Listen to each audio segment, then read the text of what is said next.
लखनऊ, कानपुर, फैजाबाद और यहाँ पे झांसी और ग्वालियर को। तो झांसी और ग्वालियर में हीरोज, लखनऊ, कानपुर, फैजाबाद में कैंपबेल। ये हो गया विद्रोह और विद्रोह के दमन करता और विद्रोह के नेतृत्व करता। थोड़ा सा इनके बारे में थोड़ा सा डिटेल में देख लेते हैं, या इनका और क्या इम्पोर्टेंस है। जैसे बहादुर शाह जफर, ये कौन हुए? ये हुए विद्रोह के नेता। ठीक, इनको भेज दिया जाता है रंगून। विद्रोह करने के कारण अंग्रेजों द्वारा इनको सजा दी जाती है और इनको कहाँ भेज दिया जाता है? Rangoon, Myanmar. और 1862 में इनकी मृत्यु हो जाती है। जो चीज़ें एग्जाम में पूछती है उन्हीं फैक्ट को मैं बता रहा हूँ। बहादुर शाह जफर जो अंतिम मुगल बादशाह हैं, उन्हें कहाँ भेज दिया जाता है? रंगून में। और इनकी मृत्यु हो जाती है कब? 1862, वहीं रंगून में। फिर बख्त खां, बहादुर शाह जफर के सेनापति कह सकते हैं या उनके मुख्यमंत्री रहते हैं या प्रधानमंत्री रहते हैं। कौन? बख्त खां। तो 1857 की क्रांति के वास्तविक नेतृत्वकर्ता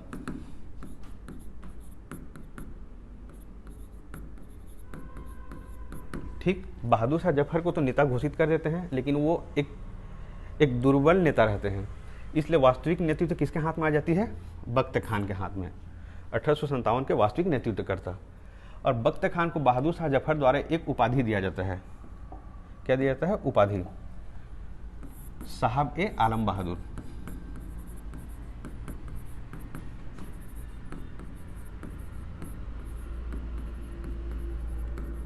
ठीक, साहब ए आलम बहादुर किसे कहा जाता है? बख्त खान को। और ये उपाधि किसके द्वारा दिया गया है? तो बहादुर शाह जफर द्वारा। ठीक, अब देख ले थोड़ा डिटेल रानी लक्ष्मीबाई के बारे में। तो इनका जन्म होता है 1835 में। कब होता है? 1835 में। और याद रखना, नवंबर 1835 में। ठीक, कहाँ पे? वाराणसी। फिर इनका बचपन का नाम, ये हो गया इनका जन्म। फिर इनका बचपन का नाम, तो याद रखना मणिकर्णिका। रानी लक्ष्मीबाई का बचपन का नाम क्या है? मणिकर्णिका।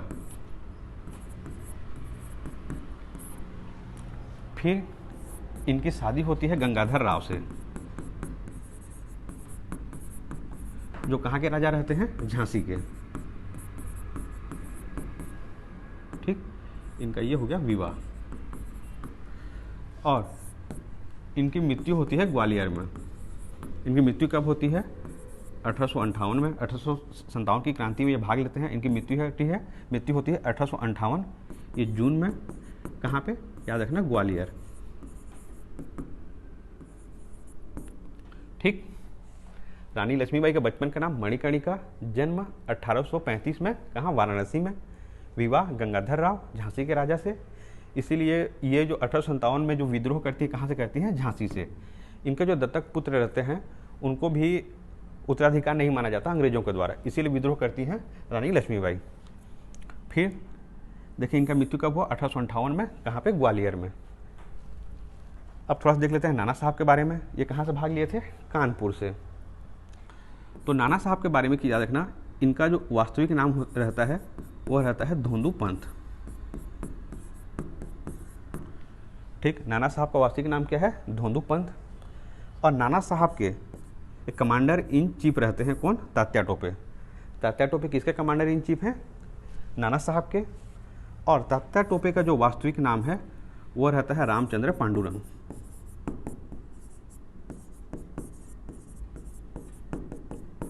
ठीक, ये इस स्लाइड में जो जो चीज़ें देखें ये एग्जाम में आया हुआ क्वेश्चन है कि तात्या टोपे का वास्तविक नाम क्या था?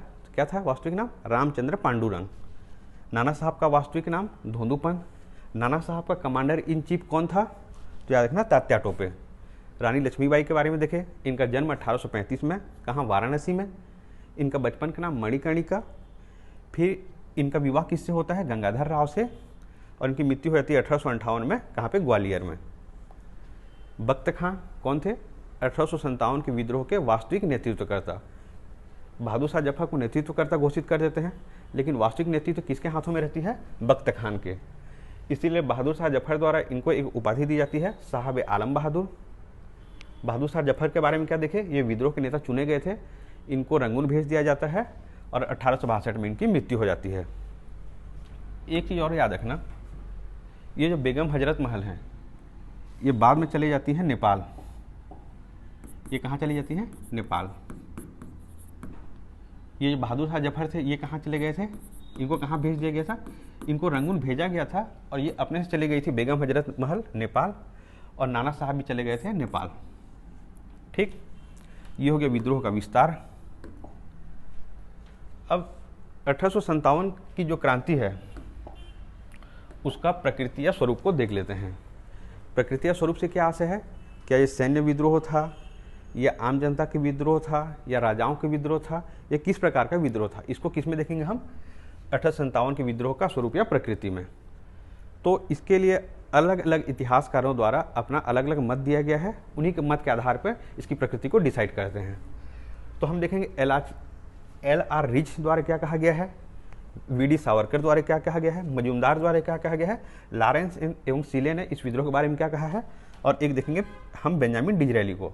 ठीक है, 5 लोगों को देखेंगे, किसको किसको, एल.आर. रिच, फिर मजूमदार, एल.आर. रिच, फिर सावरकर, फिर मजूमदार, फिर लॉरेंस एवं सीले, बेंजामिन डिज़रायली को। अब एक एक करके देख लेते हैं कि एल.आर. रिच ने 1857 के विद्रोह के स्वरूप के बारे में क्या कहा है। तो याद रखना, इसने कहा था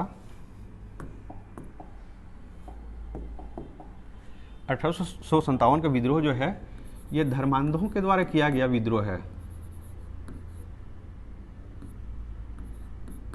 क्या कहा गया, धर्मांधों के द्वारा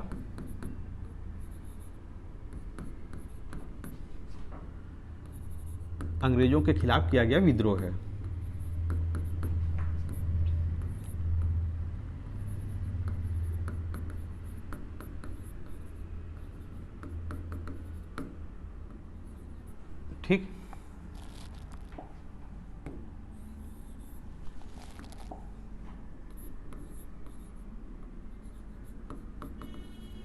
ठीक, एल.आर. रिच ने क्या कहा है, धर्मांधों के द्वारा अंग्रेजों के खिलाफ किया गया धर्म युद्ध था, या धर्मांधों के द्वारा अंग्रेजों के खिलाफ विद्रोह था। ये किसने कहा है, एल.आर. रिच ने। इसने क्या कहा है, इसको धर्म युद्ध है। ठीक, फिर सावरकर, इन्होंने कहा था राष्ट्रीय स्वतंत्रता के लिए, यह विद्रोह राष्ट्रीय स्वतंत्रता के लिए लड़ा गया सुनियोजित स्वतंत्रता संग्राम था। अर्थात ये एक राष्ट्रीय इतिहासकार कह सकते हैं किनको, सावरकर जी को। इन्होंने इस युद्ध के बारे में क्या कहा था, राष्ट्रीय स्वतंत्रता संग्राम कहा था।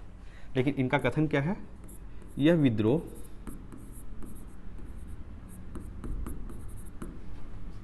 राष्ट्रीय स्वतंत्रता के लिए लड़ा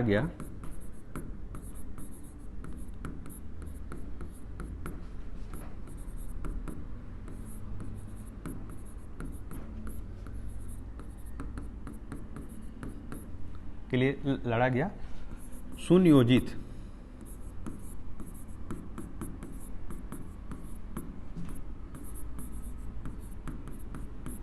स्वतंत्रता संग्राम था।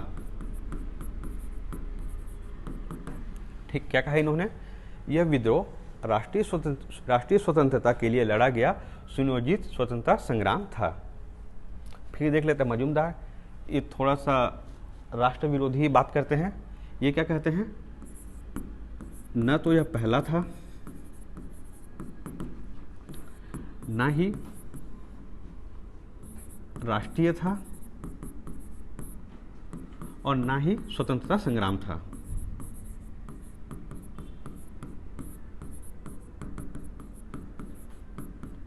ठीक, 1857 के विद्रोह का स्वरूप के लिए अगर जो कथन पूछे जाते हैं तो सबसे महत्वपूर्ण है सावरकर और मजूमदार। सावरकर ने क्या कहा था, यह विद्रोह राष्ट्रीय स्वतंत्रता के लिए लड़ा गया सुनियोजित स्वतंत्रता संग्राम था। राष्ट्रीय स्वतंत्रता संग्राम, ऐसी बातें कौन करते हैं, सावरकर। लेकिन मजूमदार क्या बोलते हैं, न तो ये पहला था, न ही ये राष्ट्रीय था, न ही स्वतंत्रता संग्राम था। ऐसा बोलने वाले कौन है, मजूमदार। और ऐसा क्यों बोलते हैं, जैसे झांसी की रानी थी, वो अपने पुत्र के उत्तराधिकारी के लिए लड़ रही थी। जो नाना साहब थे उनका अपना व्यक्तिगत कारण था, उनकी पेंशन। फिर जैसे कि बेगम हजरत महल थी, वह भी अपने पुत्र के उत्तराधिकारी के लिए लड़ रही थी। सैनिक अपने कारण से लड़ रहे थे, अर्थात एक सर्वमान्य लक्ष्य निर्धारित नहीं था। इसी को आधार बना कि ये क्या कहते हैं मजूमदार, न तो ये पहला था, न ही राष्ट्रीय था, न ही स्वतंत्रता संग्राम था। फिर देख लेते हैं लॉरेंस एवं सीले, इनका भी महत्वपूर्ण है। इन्होंने कहा है कि यह पूर्णतः क्या है, सैन्य विद्रोह है। ठीक, 1857 के विद्रोह को पूर्णतः सैन्य विद्रोह किसने कहा है, लॉरेंस एवं सीले ने। फिर बेंजामिन डिज़रेली जी का जो कथन उसको देख लेते हैं, इन्होंने इसे राष्ट्रीय विद्रोह कहा है। ठीक है, राष्ट्रीय विद्रोह किसने कहा है, बेंजामिन डिज़रेली ने। 1857 के विद्रोह के बारे में याद रखना, प्रसिद्ध शायर हैं गालिब, इन्होंने इस युद्ध को देखा था। ठीक, अब देख लेते हैं 1857 के विद्रोह के असफलता के कारण। तो क्या क्या हो सकते हैं इसके कारण। एक देखे थे बहादुर शाह जफर का अकुशल नेतृत्व, इसीलिए उनको नेता घोषित करने के बाद भी वास्तविक नेतृत्वकर्ता कौन थे, बख्त खां।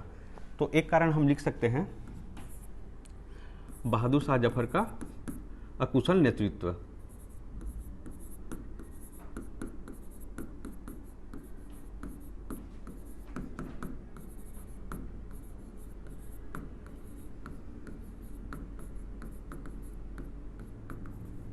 ठीक, फिर दूसरा कारण क्या लिख सकते हैं, विद्रोह का समय से पूर्व प्रारंभ हो जाना। डेट कब घोषित किए थे, 31 मई को, लेकिन प्रारंभ कब हो जाता है, 10 मई को। तो जो आप एक सुनियोजित तिथि है उसके पहले प्रारंभ कर दोगे तो सफलता कैसे मिलेगी। इसीलिए असफलता के कारण में दूसरा कारण क्या हो गया, विद्रोह का समय के पूर्व प्रारंभ हो जाना।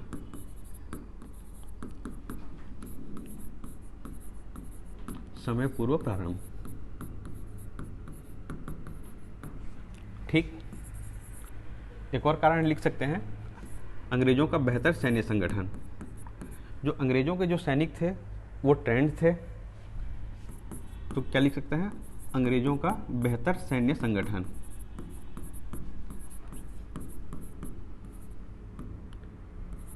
सैन्य संगठन। और असफलता के कारण में क्या लिख सकते हैं, तो जितने भी विद्रोही थे उनका एक सर्वमान्य लक्ष्य थे क्या, नहीं, सब अपने अपने पर्सनल रीजन से लड़ रहे थे, तो वो भी असफलता का एक कारण था। तो क्या लिख सकते हैं, एक सर्वमान्य लक्ष्य की कमी।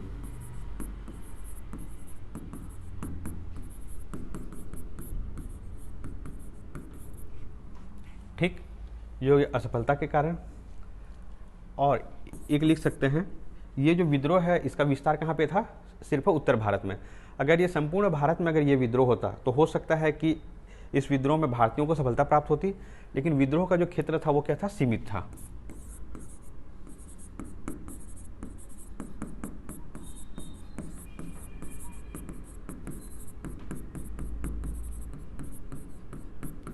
ठीक, ये हो गए इसके असफलता के कारण। अब देख लेते हैं इसके परिणाम।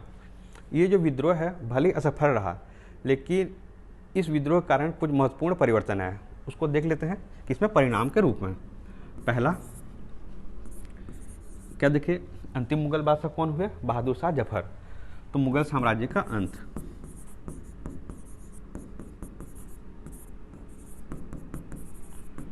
ठीक है, और अंतिम मुगल बादशाह कौन हुए, बहादुर शाह जफर। ये जो मुगल साम्राज्य है इसकी स्थापना की जाती है बाबर के द्वारा, और इसके अंतिम जो शासक हैं कौन है, बहादुर शाह जफर, जिनकी मृत्यु कहाँ होती है, रंगून में। कब, 1862 में। ठीक, और इसके कारण एक जो महत्वपूर्ण चीज़ है वो है महारानी विक्टोरिया का घोषणा पत्र।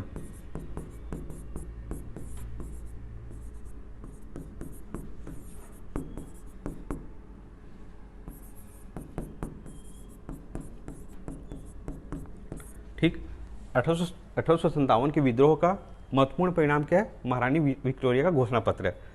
अर्थात देखते हैं कि भारत में अंग्रेजों के खिलाफ इतना बड़ा विद्रोह हो जाता है, तो महारानी विक्टोरिया जो है, इंग्लैंड की जो महारानी है, वो कुछ घोषणा करती हैं, उसको क्या कहा जाता है, महारानी विक्टोरिया का घोषणा। तो इसके अंतर्गत हम देखेंगे कुछ चीज़ें, जैसे जो उस समय भारत के जो गवर्नर जनरल होते थे उनको अब कहा जाने लगा वायसराय। ठीक है, 1857 के विद्रोह के बाद गवर्नर जनरल को क्या कहा जाने लगा, वायसराय।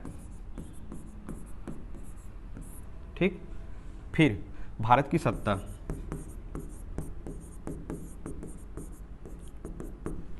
ईस्ट इंडिया कंपनी से छीन लिया गया। अब ये किसके हाथों में आ गई? सीधे ब्रिटिश क्राउन के हाथों में।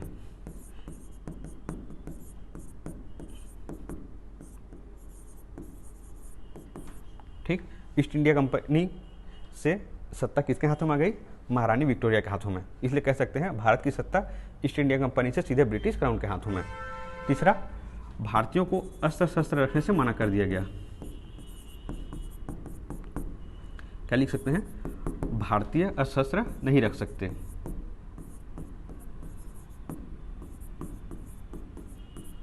ठीक, ये हो गया महारानी विक्टोरिया का घोषणा पत्र। और इसका जो सबसे महत्वपूर्ण परिणाम था वो क्या था? भारतीयों में राष्ट्रीयता की भावना का उदय।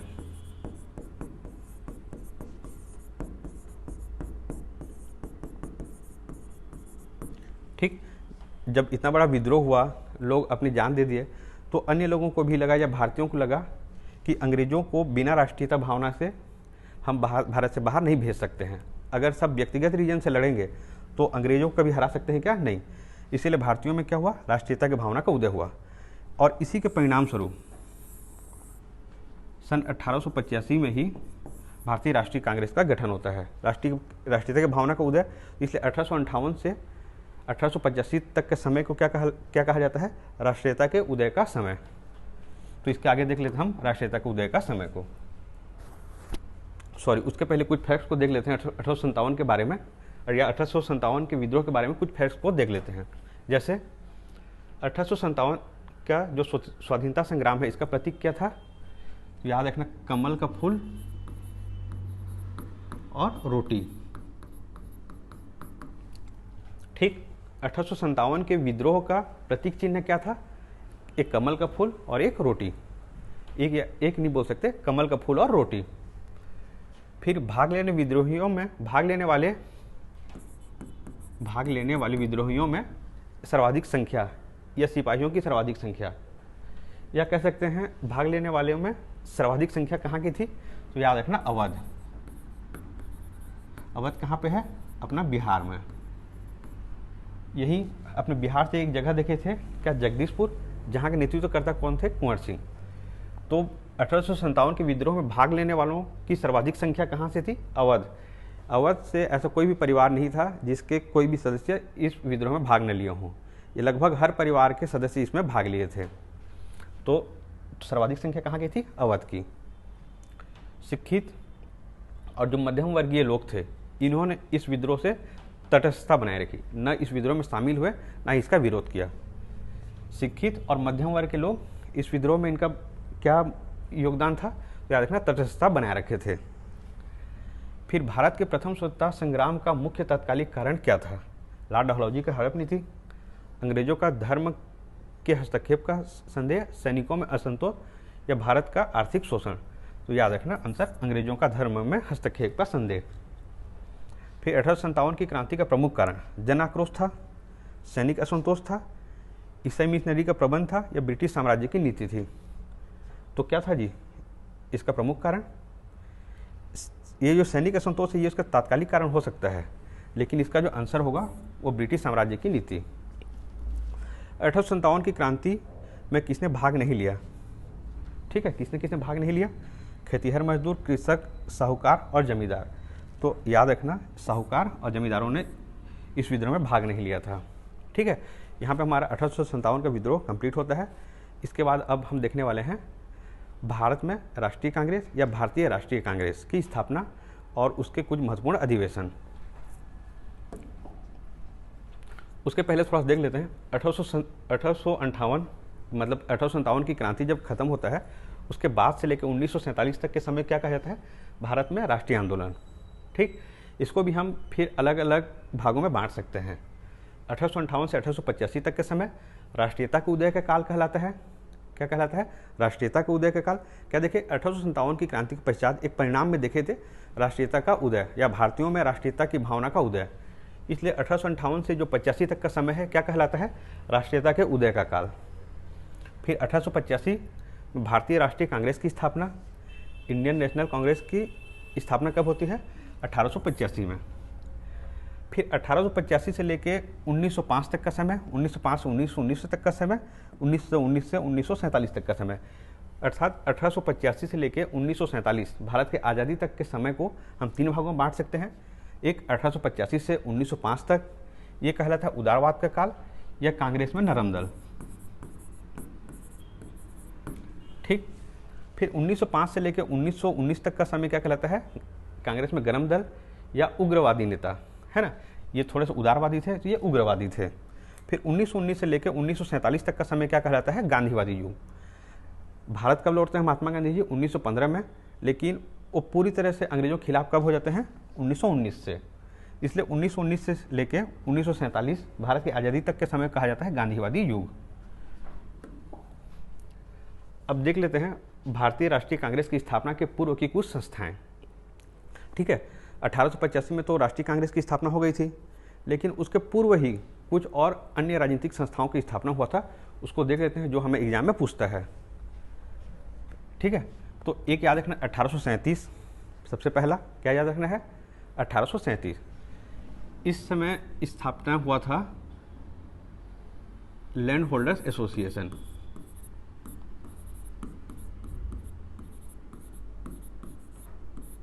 ठीक, लैंड होल्डर्स एसोसिएशन, और इसी को जमींदारी एसोसिएशन भी कहा जाता है। क्या कहा जाता है, जमींदारी एसोसिएशन।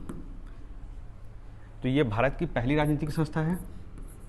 भारत की पहली राजनीतिक संस्था कौन सी है, लैंड होल्डर्स एसोसिएशन, जिसकी स्थापना कब हुई थी, 1837 में। उसके बाद देखेंगे 1843, 51 और 66 को, तीनों को एक साथ याद रखना, 43, 51, 66 क्या है। सबसे पहले देखें 1837 लैंड होल्डर्स एसोसिएशन, उसके बाद 3 1843, 1851 और 1866। इसको ऐसे भी याद रख सकते हो, +8 +15, 8 से जस्ट डबल 16 होता है, लेकिन यहाँ पे 15 जोड़ना है। ठीक है, +8 और +15। तो 1843 में इन तीनों में याद रखना ब्रिटिश।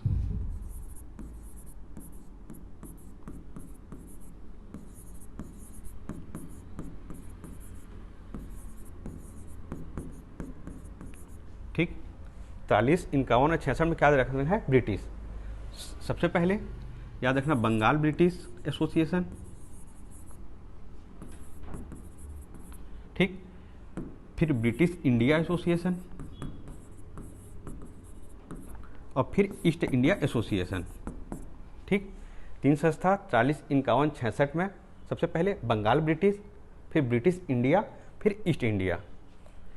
फिर देख लेते हैं इसके संस्थापक। तो बंगाल ब्रिटिश एसोसिएशन के संस्थापक हैं द्वारकानाथ टैगोर।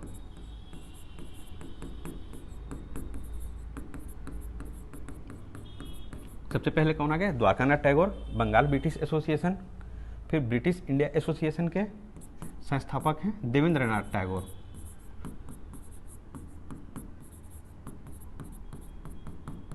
और इनके सहयोगी थे राधाकांत देव। ठीक, फिर ईस्ट इंडिया, ब्रिटिश इंडिया, फिर ईस्ट इंडिया एसोसिएशन के संस्थापक थे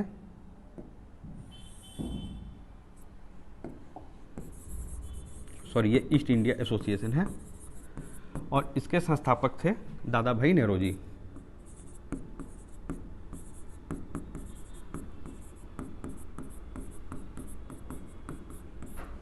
ठीक, तीन चीजें देखें, बंगाल ब्रिटिश, ब्रिटिश इंडिया और ईस्ट इंडिया।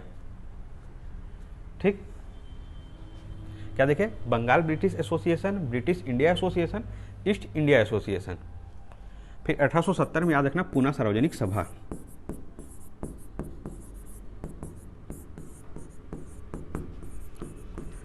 और इसके संस्थापक थे महादेव गोविंद रनाडे।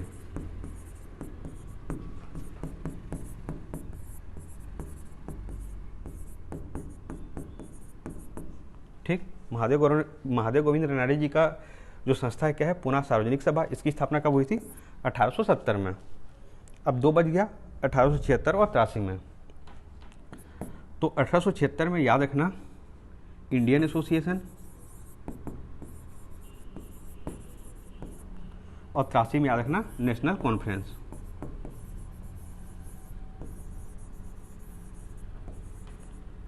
ठीक, क्या क्या देखें, 1876 में इंडियन एसोसिएशन और 83 में नेशनल कॉन्फ्रेंस, और इन दोनों के संस्थापक हैं सुरेंद्र नाथ बनर्जी।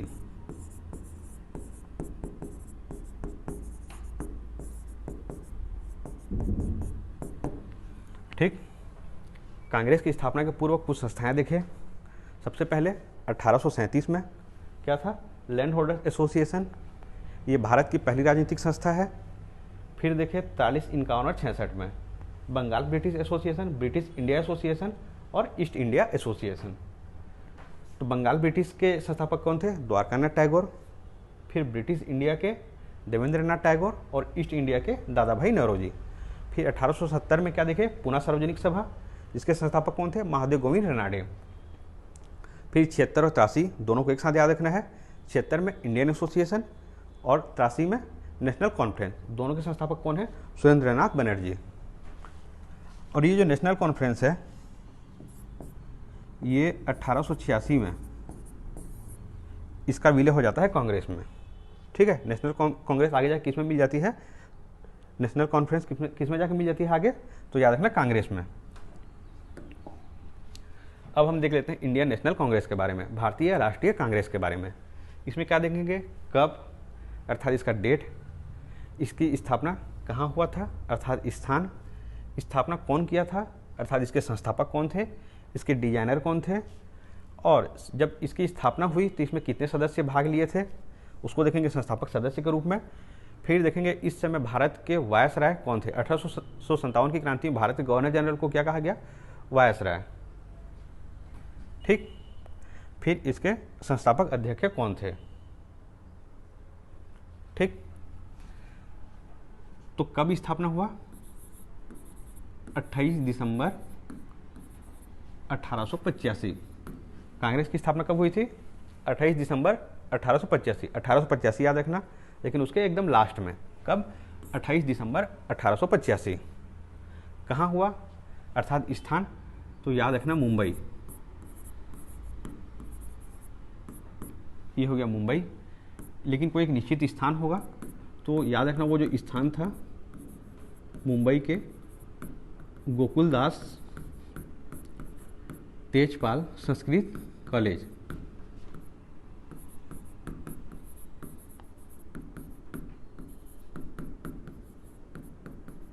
ठीक, इसकी स्थापना कहाँ पे हुआ था, मुंबई के गोकुलदास तेजपाल संस्कृत कॉलेज में।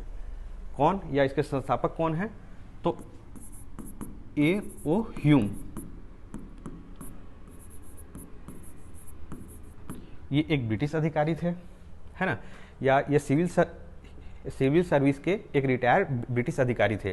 कौन, A.O. ह्यूम, जो भारतीय राष्ट्रीय कांग्रेस के संस्थापक भी हैं और इसके डिजाइनर भी हैं। कौन, A.O. ह्यूम। फिर संस्थापक सदस्य कितने थे, तो 72। ठीक है, जब कांग्रेस की स्थापना हुई तो उस समय इसके कितने सदस्य थे, 72। फिर इस समय भारत के वायसराय या गवर्नर जनरल कौन थे, तो डफरिन। ठीक, संस्थापक अध्यक्ष है, अर्थात इसकी जब स्थापना हुई तो ये जो सम्मेलन था या जब इसकी स्थापना किया गया, इसकी अध्यक्षता कौन कर रहे थे, तो याद रखना व्योमेश चंद्र बनर्जी।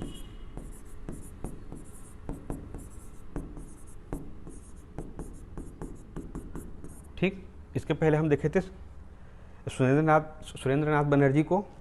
अभी संस्थापक अध्यक्ष कौन है, व्योमेश चंद्र बनर्जी। दो बनर्जी हैं, एक सुरेंद्र नाथ बनर्जी और एक व्योमेश चंद्र बनर्जी। लेकिन पहली जो पहले अध्यक्ष हैं भारतीय राष्ट्रीय कांग्रेस के, वो कौन है, व्योमेश चंद्र बनर्जी। जो सुरेंद्र नाथ बनर्जी है वो पहले कॉन्फ्रेंस में भाग नहीं लेते और फिर 1986 या 1886 में भाग लेते हैं, और उनकी जो संस्था है नेशनल कॉन्फ्रेंस, उसको कांग्रेस में विलय कर देते हैं। ठीक, ये याद हुआ। इंडियन नेशनल कांग्रेस स्थापना 28 दिसंबर 1885। कहाँ पे, मुंबई के गोकुलदास तेजपाल संस्कृत कॉलेज में। संस्थापक कौन है, A.O. ह्यूम। इसके डिजाइनर कौन थे, A.O. ह्यूम। संस्थापक सदस्य 72। वायसराय कौन थे, डफरिन। और संस्थापक अध्यक्ष कौन थे, व्योमेश चंद्र बनर्जी। अब हम अलग अलग ईयर में कांग्रेस के कुछ महत्वपूर्ण अधिवेशन को देख लेते हैं, जहाँ पे कुछ महत्वपूर्ण बात या महत्वपूर्ण तथ्य सामने आए हों। ठीक है, सारी चीज़ों को नहीं देख सकते, जो महत्वपूर्ण उन्हीं को देखते हैं। पहले 4 को याद रखना है, 1885 में पहला कहाँ पे हुआ था? मुंबई में। अध्यक्ष कौन थे? अभी भी देखे थे, व्योमेश चंद्र बनर्जी।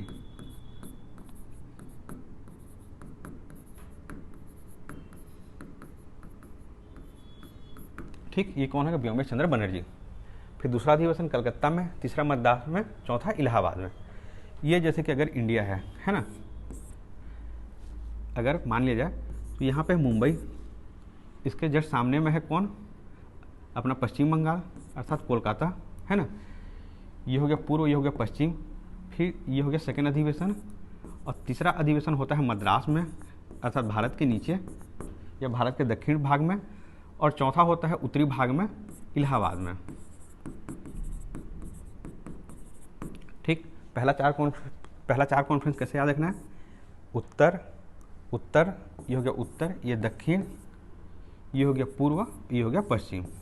तो पहला होता है कहाँ पे? यहाँ पे मुंबई में पहला, फिर दूसरा यहाँ पे कोलकाता में अपने पूर्व में, फिर तीसरा मद्रास में दक्षिण में, और चौथा कहाँ होता है? इलाहाबाद में अर्थात उत्तर प्रदेश, और वो कहाँ पे है? भारत के उत्तर में। ये हो गया इलाहाबाद। इसीलिए चारों को एक साथ याद रखना, मुंबई, कोलकाता, मद्रास और इलाहाबाद। ठीक, चार कहाँ कहाँ हुए?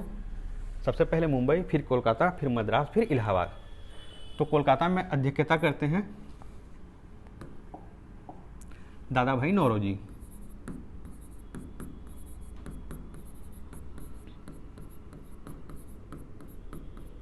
इन्हें क्या कहा जाता है? Grand old man of India. कौन? दादा भाई नौरोजी। जो कहाँ पे अध्यक्षता करते हैं? कांग्रेस के दूसरे अधिवेशन या कलकत्ता अधिवेशन 1886 में। फिर मद्रास में याद रखना तैयब जी,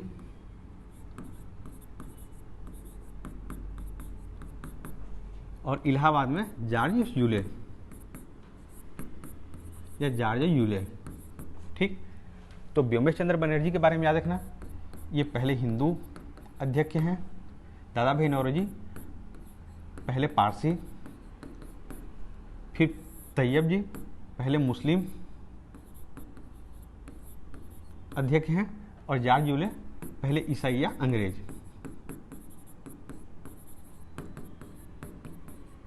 अर्थात पहले जो चार थे उसमें चार धर्म के लोग अध्यक्षता किए, है ना, अलग अलग धर्मों के लोग।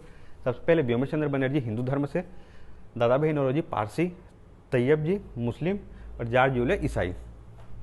ठीक, ये चार याद हो गया। इसके बाद दो याद रखना है, 1890 और 1896। क्या क्या? 1890 और 1896। ये दोनों कहाँ पे हुआ है? कलकत्ता में। 1886 में भी कलकत्ता हुआ था, 90 में भी कलकत्ता में, और 96 में भी। तो 90 के बारे में याद रखना, इसके अध्यक्ष कौन थे? फिरोज शाह।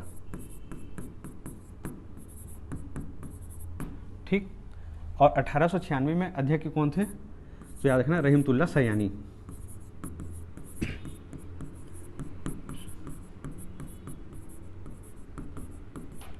ठीक, 1890 में कलकत्ता में फिरोज शाह, और इसकी सबसे खास बात क्या है? यहाँ पे याद रखना कादम्बिनी गांगुली को,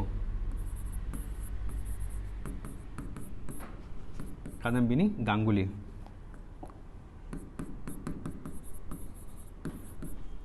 कांग्रेस की सभा को संबोधित करने वाली पहली महिला। क्या? संबोधित करने वाली पहली महिला कौन है? कादम्बिनी गांगुली।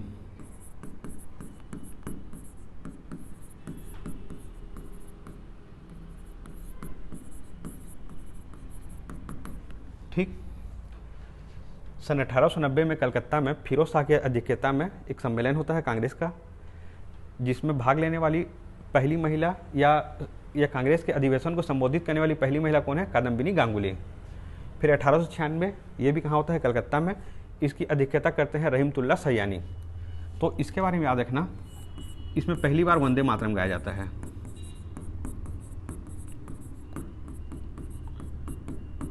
ठीक, कांग्रेस के अधिवेशन में पहली बार वंदे मातरम कहाँ गाया गया था? तो 1896 कलकत्ता में। ये हो गया 1890 और 96। उसके बाद 1900 से लेकर 1910 तक देख लेते हैं। इसके बीच में हमको 3 देखना है, 1905, 6 और 7। ठीक, 1900 से लेकर 1910 तक कितने साल देखना है? 3 साल को देखना है, 1905, 1906 और 1907 को। 1905 बनारस में, 1906 फिर कलकत्ता में, 1907 सूरत में।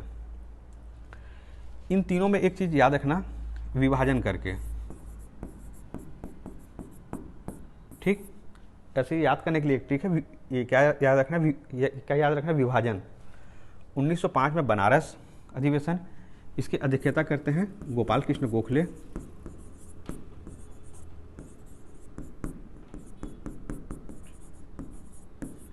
ठीक, और इसमें क्या देखे थे, विभाजन देखे थे इन तीनों में। तो 1905 में बंगाल विभाजन होता है। क्या होता है, बंगाल विभाजन कब होता है, 1905 में। ठीक, इसकी अध्यक्षता कौन करते हैं, गोपाल कृष्ण गोखले। और इस सम्मेलन का जो सबसे महत्वपूर्ण बात है, यहाँ पे स्वशासन का मांग किया जाता है। ठीक, स्वशासन का सबसे पहली बार मांग कहाँ किया गया था, 1905 के बनारस अधिवेशन में, जिसकी अध्यक्षता कौन करे थे, गोपाल कृष्ण गोखले। और इस समय किसका विभाजन हुआ था, बंगाल। फिर 1906 कहाँ पे होता है, कोलकाता में, इसकी अध्यक्षता करते हैं दादा भाई नौरोजी।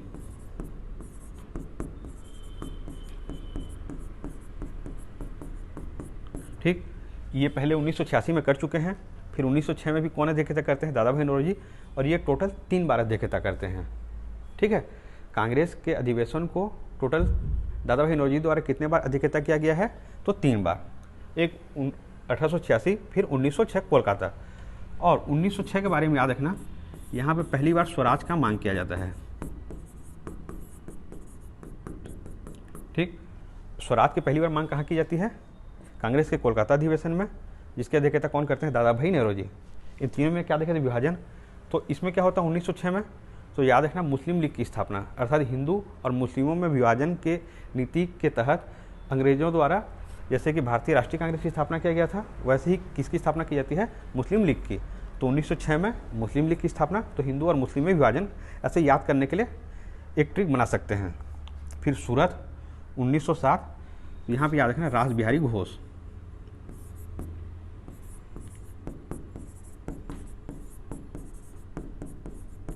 ठीक, यहाँ पे क्या विभाजन होता है, यहाँ पे कांग्रेस का विभाजन।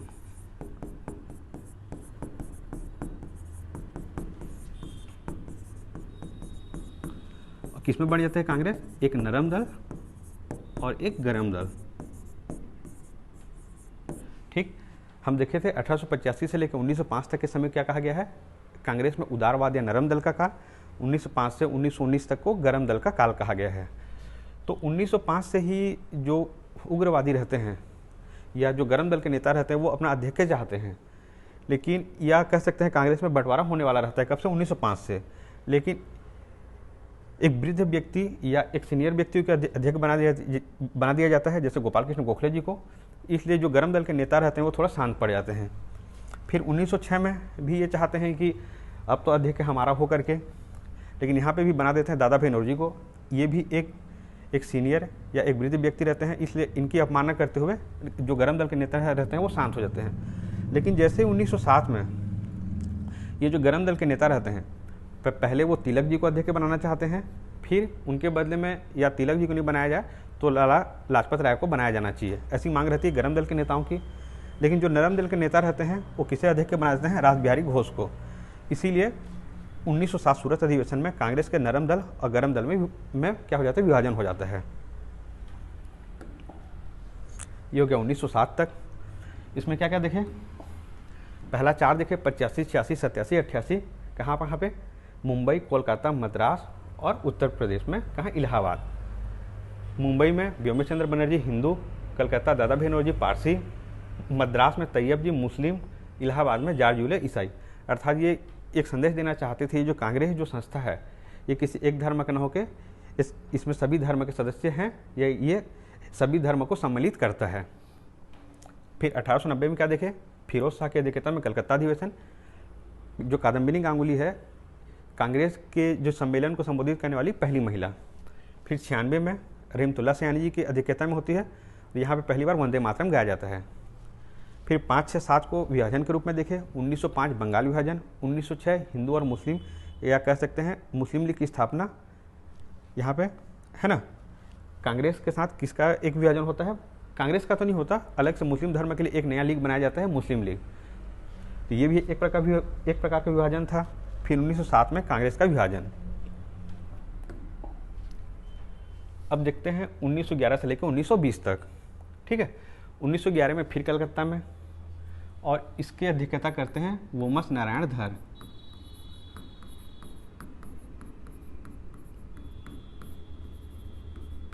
ठीक, 1911 में कलकत्ता अधिवेशन के अध्यक्ष कौन है? वोमस नारायण धर। और इसकी सबसे खास बात क्या है? यहाँ पे पहली बार राष्ट्रगान गाया जाता है। क्या? अपना जो राष्ट्रगान है जन गण मन, इसको पहली बार कब गाया जाता है? 1911 कलकत्ता अधिवेशन में। 1896 कलकत्ता में वंदे मातरम, 1911 कलकत्ता में राष्ट्रगान जनगण मन। फिर 1916 याद रखना, लखनऊ अधिवेशन, इसकी अध्यक्षता करते हैं अंबिकाचरण मजूमदार। ये अंबिकाचरण मजूमदार कब? 1916 में। यहाँ पे सबसे खास बात है, यहाँ पे कांग्रेस का फिर एकीकरण हो जाता है, अर्थात नरम दल और गरम दल दोनों एक साथ आ जाते हैं। कांग्रेस का एकीकरण कब हुआ? फिर विभाजन कब होता है? 1907 में, और एकीकरण 1916 में। लखनऊ किसकी अध्यक्षता में? अंबिकाचरण मजूमदार। फिर 1917 फिर याद रखना कलकत्ता, यहाँ पे अध्यक्ष रहती हैं एनी बेसेंट। ठीक, 1907 कलकत्ता, अध्यक्ष कौन? Annie Besant. कांग्रेस की पहली महिला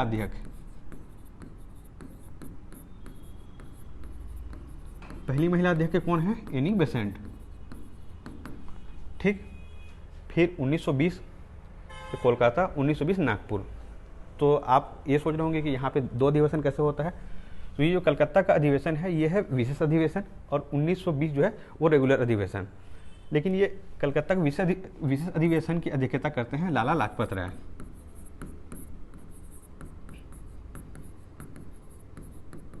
ठीक, इसको बताने का कारण ये था, जो कांग्रेस के गरम दल के नेता थे लाला लाजपत राय, बाल गंगाधर तिलक और विपिन चंद्र पाल, इन तीनों में से सिर्फ एक ही व्यक्ति अध्यक्षता करता है, वो कौन है? लाला लाजपत राय। वो किसकी अध्यक्षता करते हैं? कांग्रेस के कलकत्ता के विशेष अधिवेशन की। ये वी से विशेष। ठीक, अर्थात तिलक कभी भी कांग्रेस के अध्यक्ष नहीं रहे। नागपुर अधिवेशन, इसमें याद रखना नागपुर अधिवेशन के जो अध्यक्ष रहते हैं विजय राघवाचारी।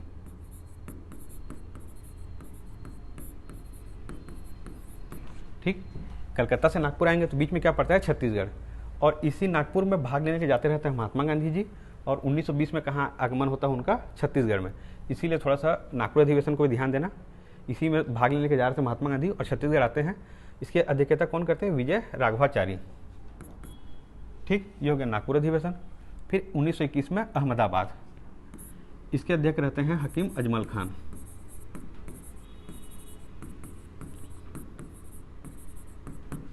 यहाँ पे पहली बार झंडा फहराया जाता है।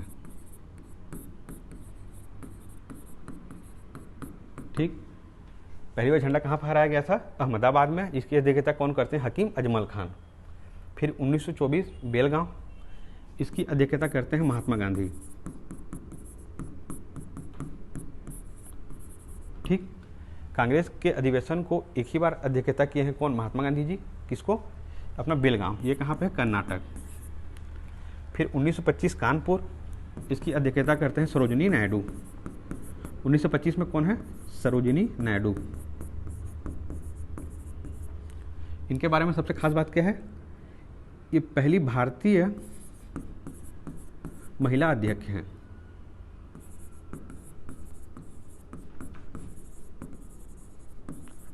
ठीक, कांग्रेस की पहली महिला अध्यक्ष कौन है? एनी बेसेंट, जो कब भाग लेते हैं? 1917 में अध्यक्षता करते हैं।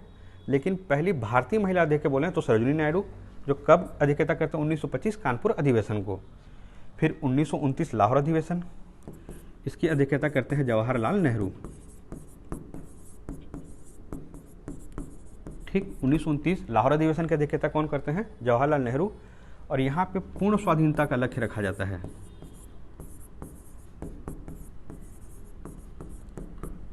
ठीक, पूर्ण स्वाधीनता का लक्ष्य कब रखा गया था? 1929 लाहौर अधिवेशन में, जिसकी अध्यक्षता कौन करते हैं? जवाहरलाल नेहरू। फिर 1931 कराची, ये भी पाकिस्तान, तो इसमें याद रखना वल्लभ भाई पटेल। ठीक है। कराची अधिवेशन की अध्यक्षता कौन करते हैं? वल्लभ भाई पटेल। और यहाँ पे पहली बार मौलिक अधिकार की मांग की जाती है, या मौलिक अधिकार या मौलिक अधिकार पर चर्चा किया जाता है। ठीक। 1937 फैजपुर, यहाँ पे वह अध्यक्षता करते हैं जवाहरलाल नेहरू। लेकिन इसका खास बात क्या है? कांग्रेस का एकमात्र अधिवेशन जो गांव में हुआ है, कहाँ पे? फैजपुर में। एकमात्र अधिवेशन जो गांव में हुआ है वो क्या है? फैजपुर अधिवेशन। फिर हरिपुरा और त्रिपुरी, इन दोनों में याद रखना सुभाष चंद्र बोस और सुभाष चंद्र बोस को। ठीक, ये हो गया कांग्रेस का अधिवेशन। इसको थोड़ा सा एक बार रिकॉल कर लेते हैं। 1911 कलकत्ता अधिवेशन, वोमस नारायण धर, यहाँ पे राष्ट्रगान गाया गया। 1896 कलकत्ता अधिवेशन, वहाँ पे कौन रहते हैं? 1896 में रहीमतुल्लाह सयानी, वहाँ पे वंदे मातरम गाया गया था। और 1911 में राष्ट्रगान। 1916 लखनऊ अधिवेशन, अंबिका चरण मजूमदार जी की अध्यक्षता में होती है। यहाँ पे क्या होता है? कांग्रेस के नरम दल और गरम दल जो सूरत अधिवेशन में अलग अलग हुए थे वो एक साथ आ जाते हैं। फिर 1917 ये भी है कलकत्ता अधिवेशन, यहाँ पर अध्यक्षता करती है एनी बेसेंट। पहली महिला अध्यक्ष, पहली भारतीय महिला अध्यक्ष सरोजिनी नायडू, 1925 कानपुर। ठीक है। फिर कलकत्ता का विशेष अधिवेशन 1920 और नागपुर अधिवेशन। तो इसमें क्या देखे थे? लाला लाजपत राय विशेष अधिवेशन से। लाल बाल पाल में से सिर्फ एक ही व्यक्ति जो अध्यक्षता किए हैं वो है लाला लाजपत राय। नागपुर में विजय राघवाचारी। फिर बेलगांव अधिवेशन महात्मा गांधी जी अध्यक्षता किए थे। फिर कानपुर देख लिए। फिर 29 में लाहौर अधिवेशन जवाहरलाल नेहरू, पूर्ण स्वाधीनता का लक्ष्य रखा गया था। फैजपुर 1937 जवाहरलाल नेहरू, ये पहला अधिवेशन है जो गांव में हुआ है। और 38 और 39 हरिपुरा और त्रिपुरी अधिवेशन, इसकी अध्यक्षता कौन करते हैं? सुभाष चंद्र बोस जी। ठीक। अब थोड़ा सा भारतीय राष्ट्रीय कांग्रेस के बारे में कुछ महत्वपूर्ण फैक्ट्स को देख लेते हैं। जैसे तिलक जी कभी कांग्रेस के अध्यक्ष नहीं रहे, सिर्फ जो लाल बाल पाल में से कौन अध्यक्ष रहे थे? लाला लाजपत राय। तो तिलक जी कभी कांग्रेस के अध्यक्ष नहीं रहे, ये एग्जाम में पूछा गया क्वेश्चन है। फिर महिलाओं के बारे में याद रखना, 1917 और ये 1925 है। ठीक। 1890 में कादम्बिनी गांगुली, कांग्रेस के सम्मेलन को संबोधित करने वाली पहली महिला। एनी बेसेंट पहली महिला अध्यक्ष है। और फिर सरोजिनी नायडू 1925 कानपुर अधिवेशन, पहली भारतीय महिला अध्यक्ष है। ठीक। सबसे लंबे समय तक कांग्रेस अध्यक्ष कौन रहे? तो अबुल कलाम आजाद।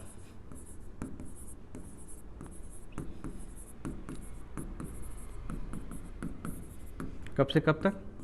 1940 से लेकर 1946 तक। ठीक। याद रखना 1940 से लेकर 1946 तक कौन थे? अबुल कलाम आजाद, कांग्रेस के सबसे लंबे समय तक के अध्यक्ष। फिर कांग्रेस के सबसे युवा अध्यक्ष, ये भी कौन है? अबुल कलाम आजाद। ठीक। आज़ादी या स्वतंत्रता के समय 1947 में कांग्रेस अध्यक्ष कौन रहते हैं? तो याद रखना जेबी कृपलानी।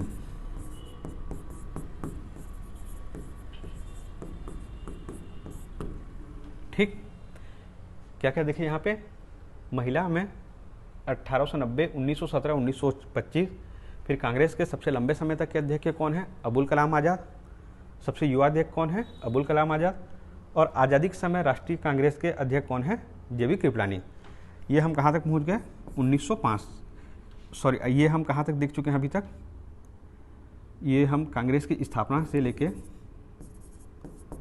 1885 को देखे हैं। तो 1885 के बाद से 1905 तक के समय क्या कहा जाता है? उदारवाद का काल। इसमें ज़्यादा कुछ देखना है नहीं।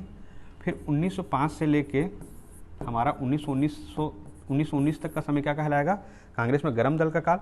इसको हम देखेंगे आने वाली क्लास में या कल की क्लास में। ठीक है। और फिर 1919 से लेकर 1947 तक क्या देखेंगे? गांधीवादी युग के बारे में। इन सारी चीज़ों को हम डिस्कस करेंगे आने वाली क्लास में। आज के लिए इतना ही। Thank you.